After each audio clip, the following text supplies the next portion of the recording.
This channel's content is strictly for educational and informational purpose and does not endorse or promote any form of violence, harm, illegal activities, self-injuries and communal disharmony. এই মুহূর্তে আমাদের সঙ্গে সরাসরি রয়েছেন আইনজীবী CPIM নেতা বিকাশ রঞ্জন ভট্টাচার্য। বিকাশ দা, মৌপিয়া আপনাকে স্বাগত জানাই জি 24 ঘন্টা স্টুডিও থেকে।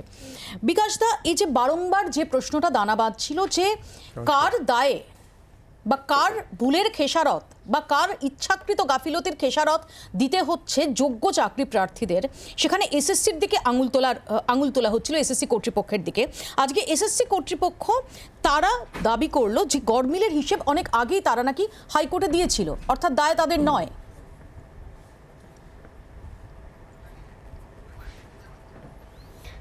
এসএসসি কর্তৃপক্ষ অর্ধসত্য এবং অসত্য বলছেন। গোটা নিয়োগ প্রক্রিয়া শুরু থেকেই যে দুর্নীতি হয়েছে সেটা করেছেন এসএসসি কর্তৃপক্ষ, এবং এটা করেছেন মুখ্যমন্ত্রীর নির্দেশে বা শিক্ষামন্ত্রীর নির্দেশে। এই সত্য স্বীকার করতে ওদের এখনও কেন ভয় হচ্ছে আমি জানি না। যেদিন থেকে ওএমআর শিট ছাপানো, ওএমআর শিট দিয়ে মূল্যায়ন করার পদ্ধতি গ্রহণ করা হয়েছে সেটাই সম্পূর্ণ বেআইনি এবং দুর্নীতিমূলক। এটাই কলকাতা হাইকোর্টের বিচারপতিরা তাদের রায় ঘোষণা করেছেন। এসএসসি তার থেকে কী করে বেরোবেন? এসএসসি ক্রমাগত এক থেকে এক সময় তাদের ভিন্ন অবস্থান নিয়েছেন। সুপ্রিম কোর্টের জাজমেন্টে পরিষ্কার অর্ডারে লেখা আছে যে এসএসসি তারা একই জায়গায় এক রকম কথা বলছেন। এসএসসি যদি সততার সঙ্গে কাজ করতেন তাহলে এত সমস্যা হতো না। আজকেও এসএসসি কিন্তু সততার সঙ্গে কথা বলছেন না, এটাই দুর্ভাগ্যের। তারা যে লিস্ট দিয়েছেন সেই লিস্ট তারা বলছেন আমরা দিয়েছি সিবিআই এর তদন্তের প্রেক্ষিতে। তাদের নিজস্ব কোনো তথ্য নেই। তারা জানেন না যে তারা ওএমআর শিট সমস্ত লোপাট করে দিয়েছেন এবং তাদের সার্ভারে যে ডিজিটাল রেকর্ড রেখেছেন সেটা সম্পূর্ণ ম্যানিপুলেটেড। এটা এসএসসি জানেন না। আসলে কিছু কিছু মানুষ আছেন যারা সত্যের মোকাবিলা করতে ভয় পান এবং তারা অর্ধসত্য এবং মিথ্যা তার উপর দাঁড়িয়ে মানুষকে প্রবঞ্চিত করেন। তার ভূমিকা আজকে গ্রহণ করেছে এসএসসি কিংবা গোটা রাজ্যের শিক্ষা দপ্তর, শিক্ষামন্ত্রী তথা মুখ্যমন্ত্রী থেকে শুরু করে ডাউন দ্য লাইন সবাই এর সঙ্গে যুক্ত। মুখ্যমন্ত্রী তিনি গতকালই সভা থেকে বলেছেন যে কোন ডিপার্টমেন্টে কি রিক্রুটমেন্ট হয় তিনি তাতে মাথা গলান না।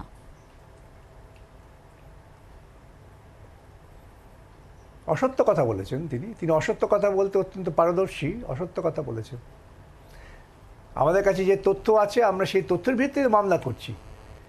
মুখ্যমন্ত্রী আন্দোলনকারীদের সামনে গিয়ে 2019-এ বলেছিলেন নির্বাচন আগে যে আমরা পার্থদাকে বলছি একটা স্পেশাল কমিটি করে দেবে, তোমাদের নিয়োগ হয়ে যাবে। পার্থ তখন তৃণমূলের 2 নম্বর ইন কমান্ড এবং শিক্ষামন্ত্রী, তিনি একটা কমিটি তৈরি করলেন এসপি সিনহাকে দিয়ে। সেই কমিটির কি কেলেঙ্কারি পরিণতি আজকে তদন্তে বেরিয়ে এসেছে। তো মুখ্যমন্ত্রী জানেন না। তারপর মুখ্যমন্ত্রী অযোগ্য লোকেদের চাকরি বাঁচাবার জন্য ক্যাবিনেটে সিদ্ধান্ত করলেন। মুখ্যমন্ত্রী জানেন না। এই রকম নির্লজ্জ মিথ্যে কথা বলে একজন মুখ্যমন্ত্রীর পক্ষে সাজে না। ওর বোঝা উচিত মুখ্যমন্ত্রী পদের গুরুত্বটা অনেক বেশি, মিথ্যে কথা বলাতে থেকেও অনেক গুরুত্বপূর্ণ পদ। কিন্তু ওরা তাতে অভ্যস্ত নন। ওরা জানেন মানুষকে মিথ্যে কথা বলে ভুলিয়ে আমরা খানিকটা পার পেয়ে যাব। বিকাশ দা, আজ তমলুকের মাটিতে দাঁড়িয়ে মুখ্যমন্ত্রী মমতা বন্দ্যোপাধ্যায়, তৃণমূল সুপ্রিমো মমতা বন্দ্যোপাধ্যায় তিনি নিশানা করেছেন আরও একবার বিচারপতি অভিজিৎ গঙ্গোপাধ্যায়কে, যিনি ওই কেন্দ্রেরই বিজেপি প্রার্থী এবং সেখানে আপনার নামও উঠে এসেছে।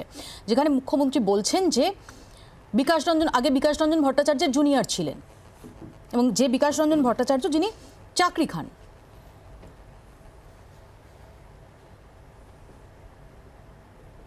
দেখুন, আবারও বলি যে মুখ্যমন্ত্রী বা তার দল তো সত্য কথা বলতে শেখেননি।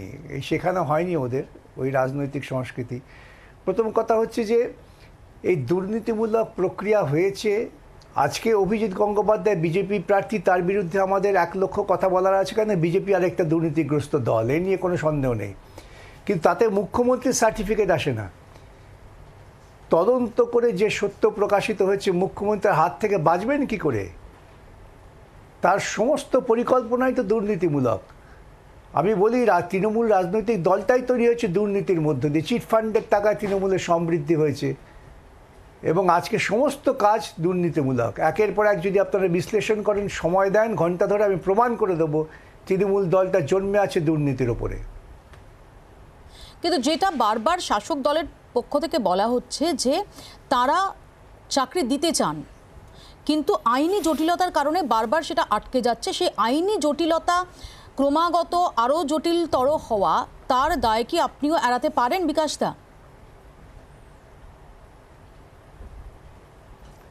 আইনি জটিলতা হবে কেন যদি আপনি স্বচ্ছভাবে সৎভাবে আইন মেনে কাজ করেন? এ তো পরিষ্কার কথা। ইতিপূর্বে কি পশ্চিমবঙ্গে বা ভারতবর্ষে কোথাও নিয়োগ হয়নি? আইনি জটিলতা তো হয়নি। আমি যদি প্রথম থেকেই ঠিক করি আমি আইন অমান্য করে দুর্নীতিমূলক প্রক্রিয়া গ্রহণ করব, আইনি জটিলতা হবে। পশ্চিমবঙ্গের বুকে লক্ষ লক্ষ বেকার যুবক আছে, তাদের সকলকে সমান সুযোগ না দিয়ে দু চারজনকে তৃণমূল করবার প্রলোভন দেখিয়ে চাকরি দিলে আইনি জটিলতা হবে? এটা তো আমাদের সমস্ত নাগরিকের নৈতিক দায়িত্ব যাতে আইন মেনে কাজ হয় সাংবিধানিক গণতন্ত্রে, যেটা তৃণমূল কংগ্রেস করেন না, জানেন না। তাই তিনি একথা বারবার বলছেন আইনি জটিলতা। উনি দেখান তো একটা নিয়োগ আইনি জটিলতার জন্য আটকে আছে, যদি স্বচ্ছভাবে নিয়োগ হয়ে থাকে। হয়নি। বিকাশদা, আমি দেখেছি যে ইতিমধ্যে আপনি আদালতের গোচরে এনেছেন মুখ্যমন্ত্রী মমতা বন্দ্যোপাধ্যায়, তার যে বক্তব্য সেটা একটু যদি এই সম্পর্কে বলেন। বিচার ব্যবস্থা নিয়ে মমতা বন্দ্যোপাধ্যায়ের যে বক্তব্য। দেখুন, তৃণমূল কংগ্রেস ভয় দেখিয়ে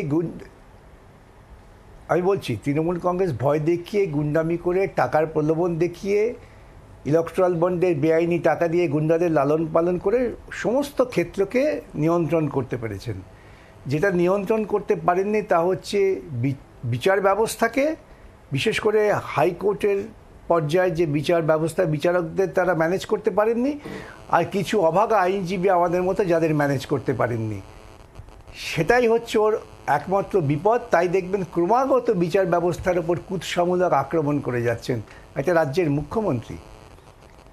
ইতিপূর্বে কলকাতা হাইকোর্ট একটি কন্টেন্ট মামলায় আমি সেটা চালু করেছিলাম, তাতে মুখ্যমন্ত্রীকে সাবধান বাণী দিয়েছিলেন যে আপনি মুখ্যমন্ত্রীর পদ থেকে কথাবার্তা বলার আগে ভাবনা চিন্তা করে কথাবার্তা বলবেন, সাংবিধানিক ক্ষমতা, সাংবিধানিক মর্যাদা রক্ষা করবেন। কাকে বলবে? এই রাজ্যের মুখ্যমন্ত্রী তো সাধারণতম নিম্নতম সৌজন্য বোধ নেই। তিনি বিচারপতিদের আক্রমণ করে যাচ্ছেন, একের পর এক বিচারপতি, একজন দুজন নয়, এবং গোটা হাইকোর্টটাকে আজকে তিনি আক্রমণ করছেন। তার কারণ তিনি ব্যর্থ, হতাশ যে হাইকোর্টের বিচারপতিদের নিয়ন্ত্রণ করতে পারছেন না, তারই প্রতিফলন এটা। বাংলার আওয়াজ, বাঙালির আবেগ, জি 24 ঘন্টা।